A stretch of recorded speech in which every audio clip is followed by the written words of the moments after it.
আজি মোৰ অতি আনন্দৰ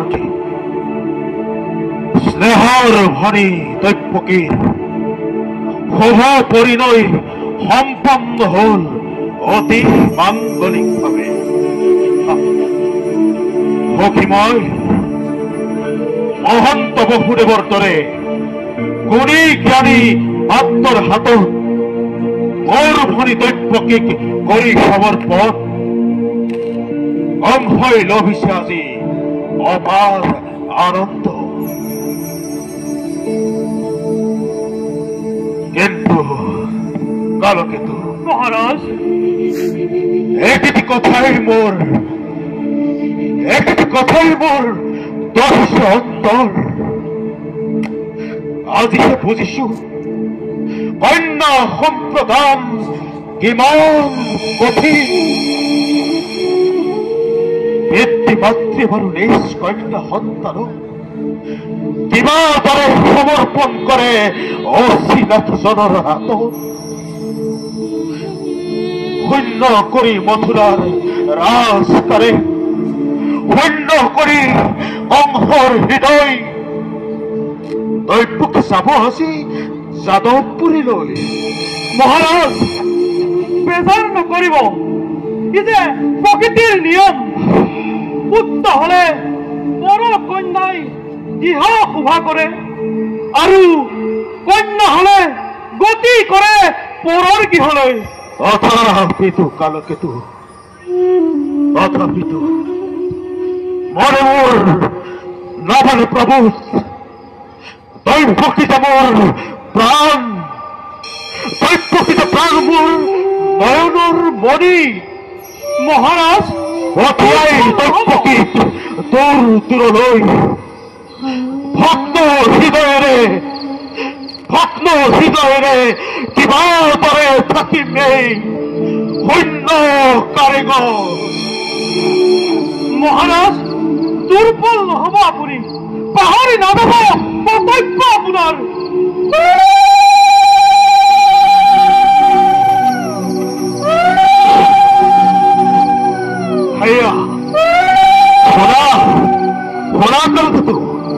মঙ্গল হুৰুলি হৈছে সঘনে বসুদেৱ দৈপকীৰ বিবাহ কাৰ্য হল সমাপন। কালকেতু মহাৰাজ ৰাজৰথী হয় হস্তি আছে মানে যত যৌত সম্ভাৰ সকলো তুমি সাজু কৰি ৰাখা। প্ৰস্তুত মহাৰাজ। আজি মই নিজেই ৰথৰ বাট চলি ধৰি বসুদেৱ দৈপকীক দিম আগুৱাই সংগে যাবা তুমি ঘোঁৰা চেকুৰাই। মহাৰাজ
দূৰণী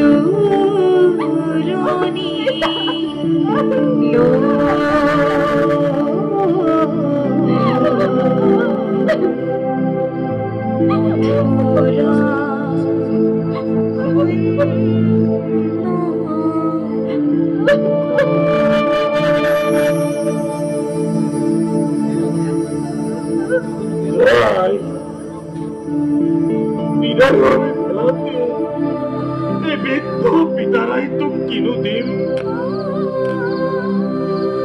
নিঃস্ব আশীৰ্বাদ হাজেনেৰ প্ৰতিপ্ৰতা হাজেনেৰ সুগমিয়া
ৰাতিপুৱা বোলে আৰু কিমান মহাৰাজ হওক পূব আকাশত সূৰ্যোদয় হওঁ হওঁ চৰাই চিৰিকটিৰ কপিল গঞ্জনাত প্ৰকৃত জীৱ যেন সাৰ পাই উঠে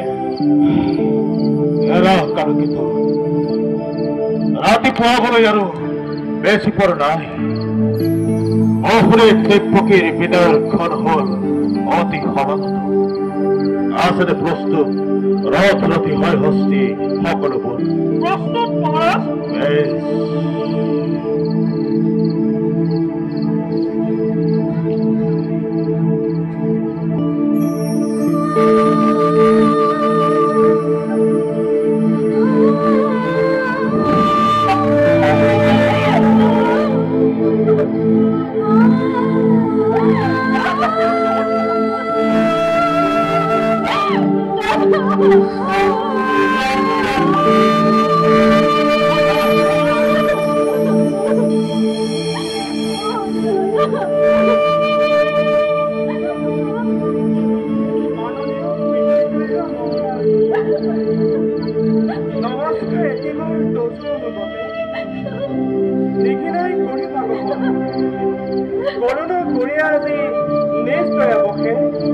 প্ৰদানীলা তজুভগ্নিক যৌতুক কহিতে সেই কৰোণাদেৱে প্ৰতিদান স্বৰূপে যাচিছো অঞ্জলিয়েবে প্ৰিয় মধুভাষে মাগেছো মেলানিয়েবে বিবাহৰ শেষে বিদায় বিদায় মহাৰাজ যাও নিস্তেষে কথা বহু দৈৱকী নাকান্দিবি দৈৱকী আজি আহি শুভ মুহূৰ্তটো নতকে সকলো পৃথিৱী বেজাৰ আৰু এই বংশৰ হিয়াৰ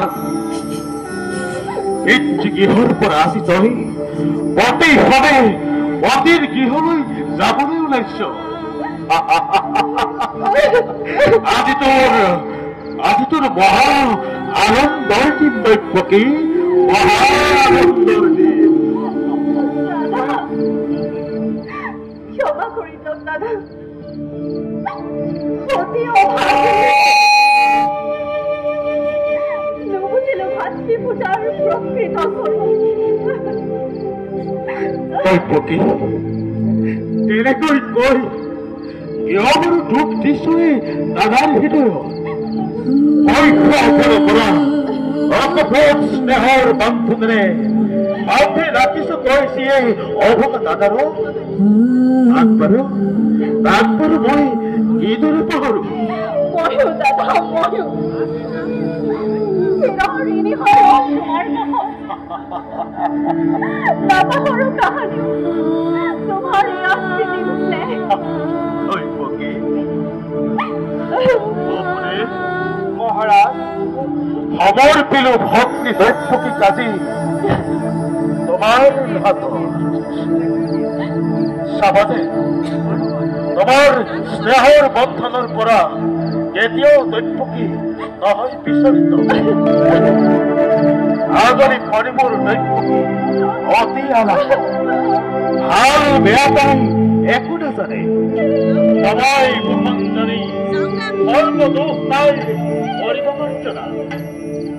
মহারাজ গোমাগ্নিক সাক্ষী কৰি মই যে মহাত্মা কৰিলো লাভ তাত মই ৰাখি নক্ষুণ্ণ।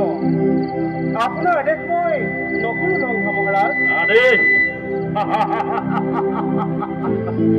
আদেশ নহয় পশুদে, মোৰ অনুৰোধ মনত ৰাখিবি অতি ব্ৰহ্মা অতি বিষ্ণু অতি তিৰয়ন অতি তিৰুতাৰ জীৱনাৰ্থ দেৱতাৰ দৰে জ্ঞান কৰিবি। অতি গৃহতকৈ সদায় সকলো লোকে স্নেহ মৰমেৰে বান্ধি ৰাখিবি। আজ দাদা, তোমাৰ আদেশ মই পালিম চিৰকাল। অতি ভাগ্যৱতী নহয়, তোমাৰ দৰে জ্যেষ্ঠ ভাতৃ পাই কেইজনে দাদা, কেইজনে পায়। দিয়া আশীৰ্বাদ দাদা, তোমাৰ উপদেশ আগবাঢ়ি যাব পাৰো যেন জীৱন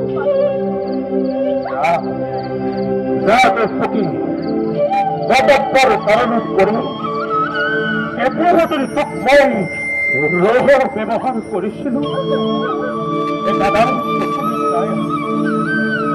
আজি সকলোবোৰ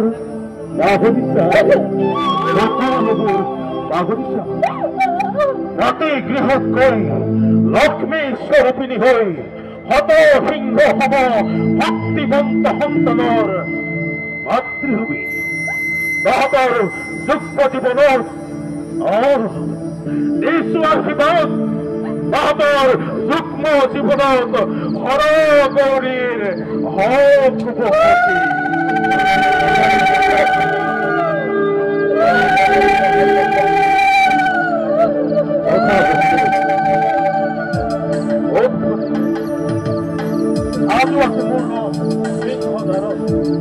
আজি মই নিজেই ৰথৰ বাট চৰি চৰি তোমালোক দুই দিকে থৈ আহিম অককুলৰ ভাস্মতীয়া। মোৰ নাৰীজন পুনৰবাৰ মংগল উৰিছে বহুদেৱ দৈপকীক দিয়া বিদায় সম্ভাষণ।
হাস্য অন্য ভবনত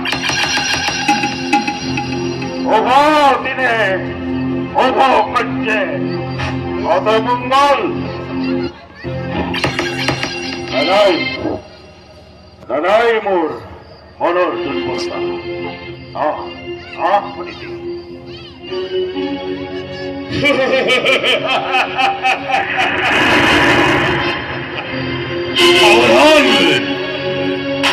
সাৱধান কংস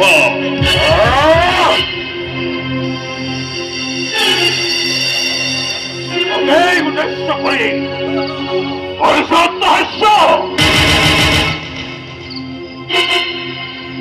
যে দৈত্যকীৰ বিয়া পাতি মহাসমাৰোহে আপোন পাহৰা যে মূৰ্খ কংস তই স্নেহৰ ভনী দৈত্যকীৰ গৰ্ভজাত অষ্টম সন্তানে সংহাৰ কৰিব তোক অৱলীলাক্ৰমে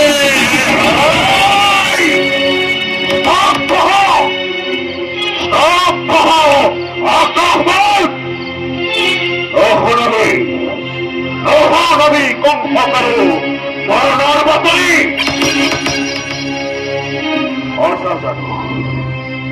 অসাজানো এই মৃত্যুবাণী কংসৰ মৰণ নহয় কতপি মিছা নহয় কংস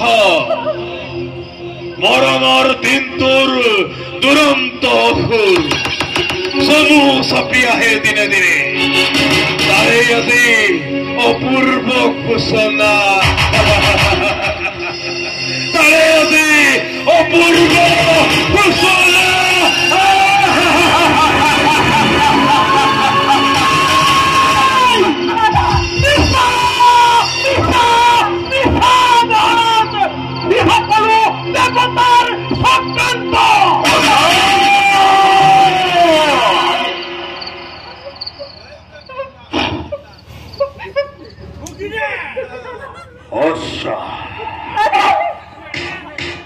অতি হসা মনত পৰিস্থিতি ধৈৰ্য্যৰ অভিভাৱ আনন্দ তাপুৰ পাৰ হৈ পাহৰিছিল তই ভূত ভৱিষ্যত অৱধান কৰি দিছে আকাশীবাণীয়ে বৰাই দিছে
ভৱিষ্যতে ভাগ্য লিপি মোৰ ভালদৰে কাণ পাতি শুনিলে নহয় যিমান বান্ধোনেৰে বান্ধি দিছিলো ৰক্তবন্ধন তহঁত দুইটিকে